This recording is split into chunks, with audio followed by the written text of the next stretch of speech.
phones. The experience is 15 minutes long. Enjoy the program.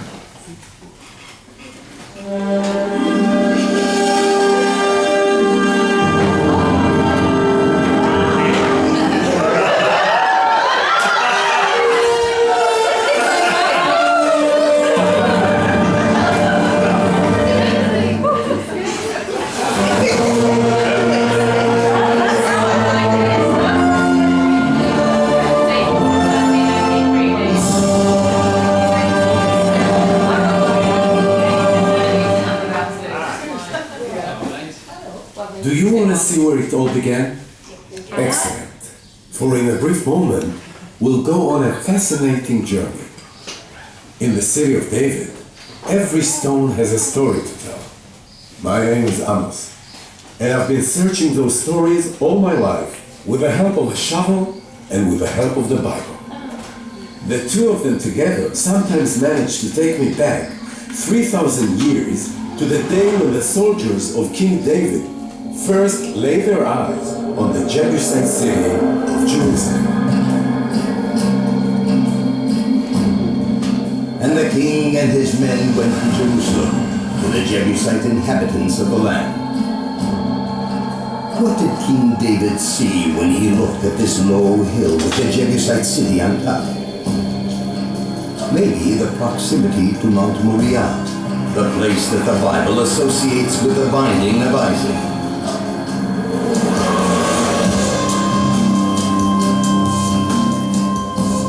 Maybe the location of the city, situated between the scattered tribes he wished to unite into a kingdom.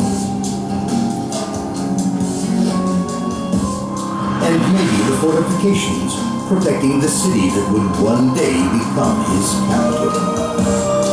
But first of all, how would King David succeed in capturing such a fortified city?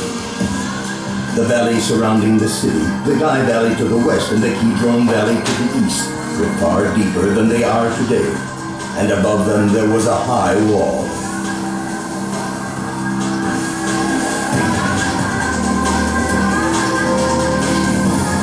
The sun is setting, and despite these vast fortifications, tonight the city will be captured.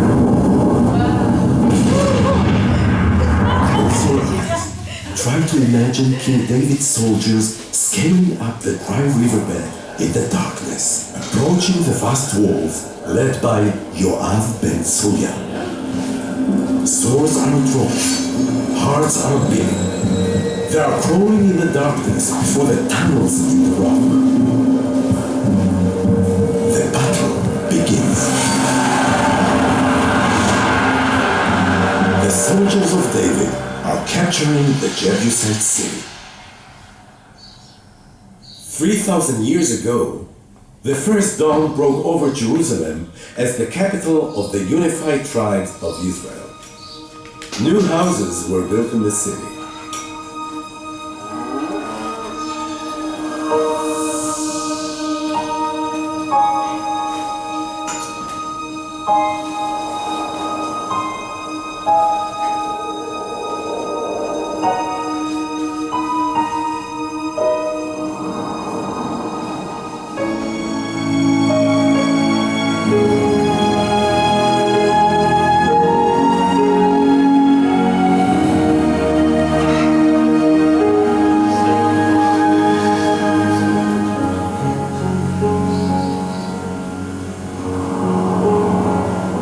And above the Jebusite fortress, at the top of the hill, King David built his palace.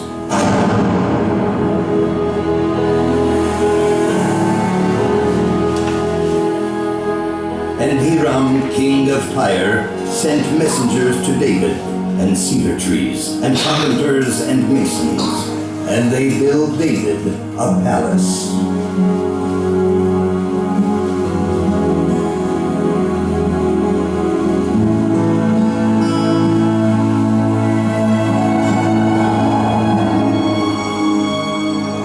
The Bible relates that in the days of King Solomon, son of David, Jerusalem developed and flourished and became the capital of a vast kingdom.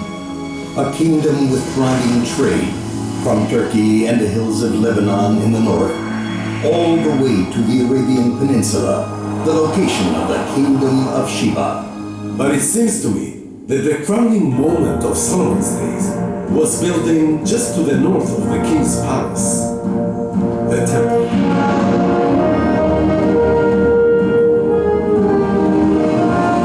In the place of the binding of Isaac, the temple is now being built, with the sacrificial altar and the two pillars in front of it, Yachin and Boaz.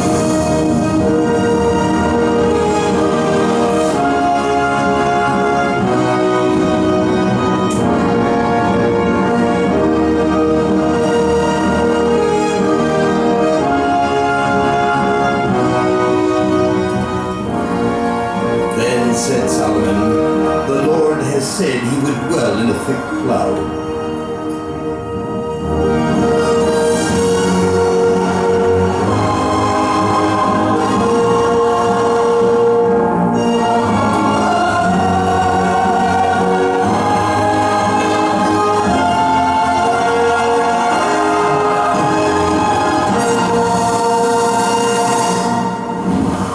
After the death of Solomon, the unified kingdom split into two separate kingdoms, Judah and Israel. For around 200 years, the two kingdoms coexist, and in Jerusalem, the capital of Judah, kings come and kings go. Until the year 722 BCE, while King Hezekiah rules Judah, the northern kingdom of Israel is captured by the Assyrians who come from the east.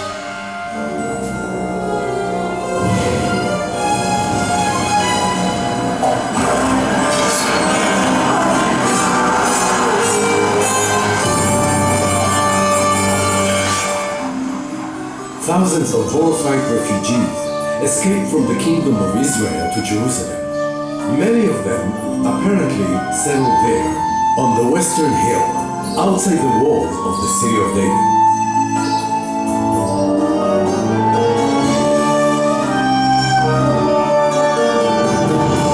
But around 15 years after Israel is captured, the relative calm in Jerusalem is broken.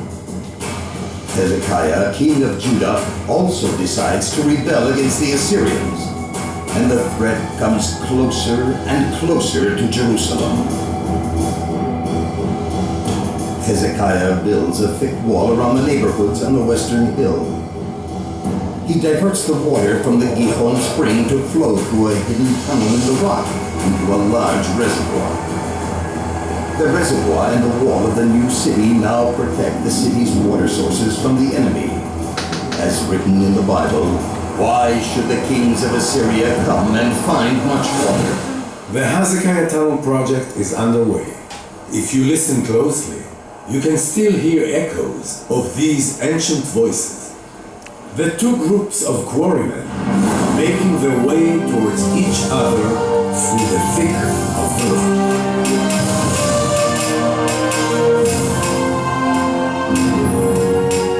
And on the day that the two groups of men tumbling toward each other met, they greeted each other axe to axe.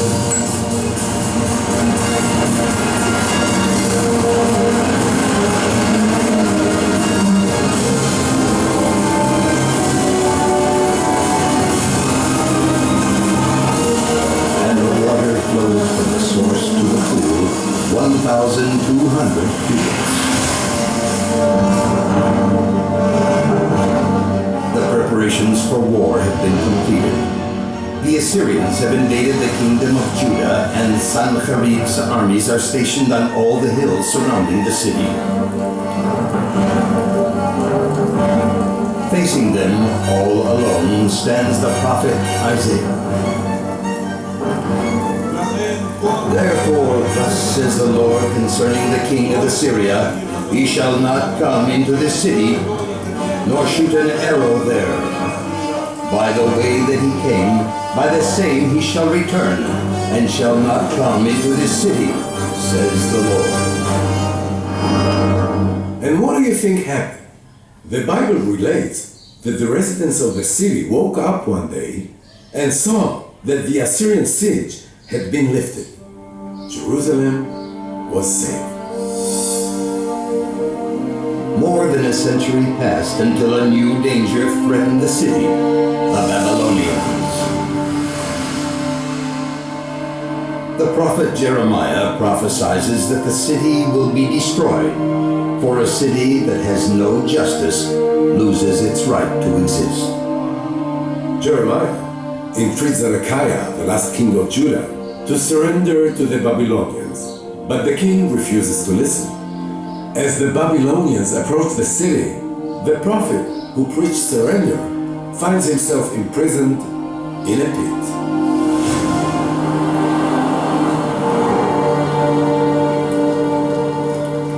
Can you hear the Babylonian troops laying siege to the city? From here, from inside the pit, everything sounds so distant. The prophet is in prison, helpless, and there, up above, the city is about to be destroyed. Jerusalem is about to go up in flames, and all the water in the Gihon spring will not put the fire out.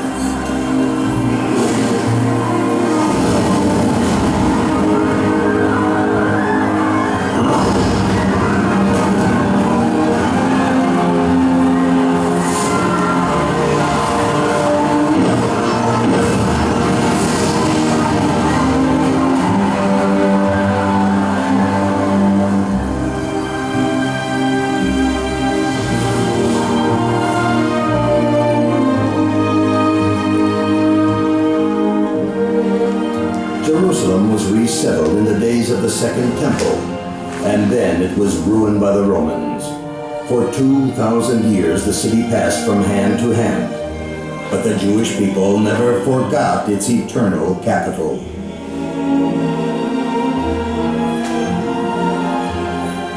Towards the end of the 19th century, when the new neighborhoods were built outside the walls of the old city, the Meuphis family was the first to build its home in the city of David. On the opposite slope, a neighborhood of Yemenite Jews was established and later abandoned. However, in the early 1990s, the Ir David Foundation reestablished a Jewish residential community in the city of David within the national park surrounding the walls of Jerusalem. 3,000 years after King David, we have returned to the hill where it all began.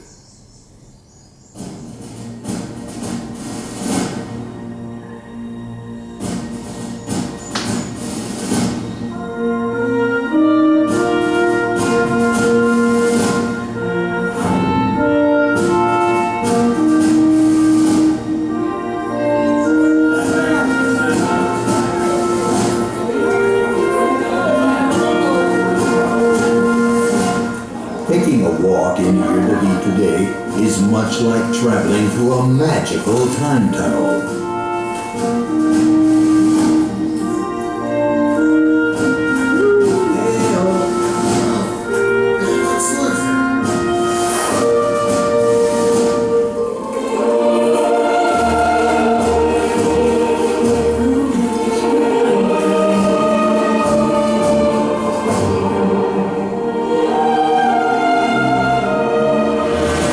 From here, from the ancient heart of Jerusalem, the city has expanded generation after generation.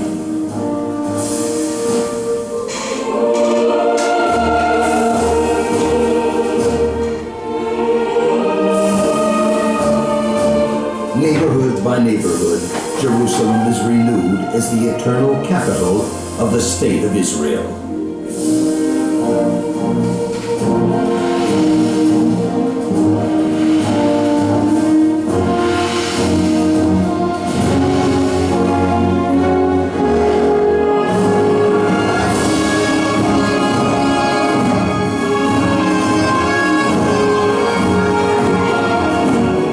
Boys and girls are playing in Jerusalem streets again, buildings from all eras adorn it. And at its heart, one little hill stands eternal. The hill of the city of David, the place from which everything began.